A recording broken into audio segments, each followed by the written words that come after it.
In our previous video, we looked at 1 Thessalonians 5, verses 16 to 18.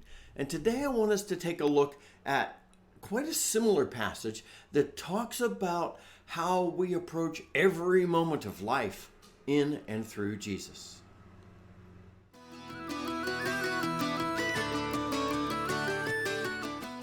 Hi friends, listen with me to Philippians chapter 4, verse 13. I can do all things through Christ who strengthens me. It's a great passage, and it's a popular passage, it's a loved passage, and that makes me happy. It's the inspiration for so many people when they want to tackle a challenging situation of life. I'm fine with that, so long as the focus is on doing that thing in and through and by Jesus.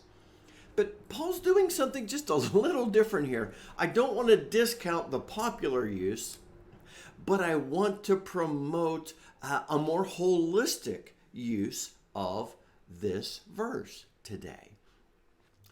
To do that, let's listen to the whole section. Well, not the whole section, but a part of it, enough to get the context. So we'll listen to Philippians chapter 4, verses 10 to 14. Paul says, I rejoice in the Lord greatly that now at length you have revived your concern for me. Well, you were indeed concerned for me, but you had no opportunity. Not that I am speaking of being in need, for I have learned in whatever situation I'm in to be content. I know how to be brought low. I know how to abound. In any and every circumstance, I have learned the secret of plenty and hunger, abundance and need. I can do all things through Christ who strengthens me. Yet it was kind of you to share my trouble. Paul was in prison when he wrote this letter to the church in Philippi. He loves this group of Christians. And one of the things he's doing in this letter is thanking them for the incredibly generous gift they sent to him that would help provide for him while in prison. And he even says, I know you're really concerned and I know you didn't have an opportunity, but now you had opportunity and you helped out. And I just want to thank you for that. That's one of the things he's doing. He praises them for their partnership in ministry with him. And it's in the middle of thanking them that Paul makes this comment. Paul's an older Christian now. He's had so many experiences of life and ministry and serving Jesus. He's had the highs, he's had the lows. He's been well cared for. He's not had much. He wants them to know that he's learned the secret of being content in this whole swath of life.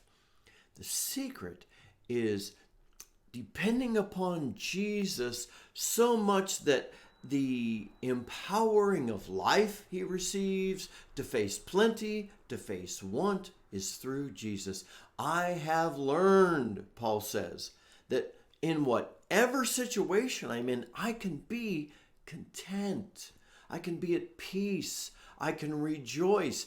Think there of some of the themes that you've seen in the book of Philippians. What's the secret?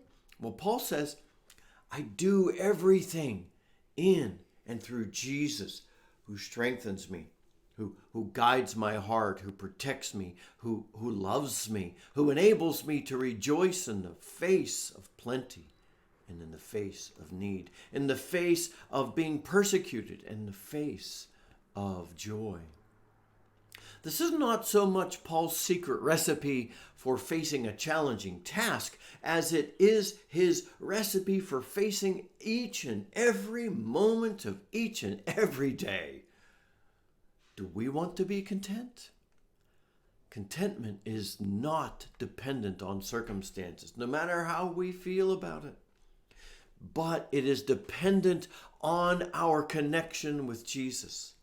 What are you and I facing in each moment of life right now? What is our church facing in each moment of life right now? Is it amazing or horrible? Is it delightful or problematic? I can be content because I trust and look to and depend on Jesus to lead me through this, to guide me, to provide for me in this moment. This does not mean I deny the challenge of learning to live abundantly and faithfully while rich or poor, sick or healthy. This is first about being content in life because I depend on Jesus. Paul is saying we approach every moment of life through him. Have you become rich? Well, learn to be rich and content while being rich in Jesus. Are you experiencing poverty? Learn what it means to do this in and through Jesus. Are you troubled? Are you delighted?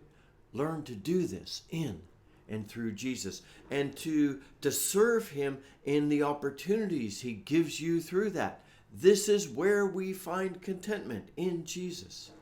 Let us each, and as individuals and communities of faith, learn and embrace Paul's word here. Contentment with life is available in Jesus, but only as we receive that empowering peace, guidance, and grace from him. Pray with me. Lord, so fill us and so guide and direct us and fill us with your peace that we are content, even in this moment, all day, in Jesus. Amen. May the life we find in Jesus, the abundant life, the contentment, spill out into whatever today brings. So, this is Scott Shade. Thank you for being with me today. And may this secret of contentment in life be ours as we learn to do all things through Jesus. Until next time, blessings.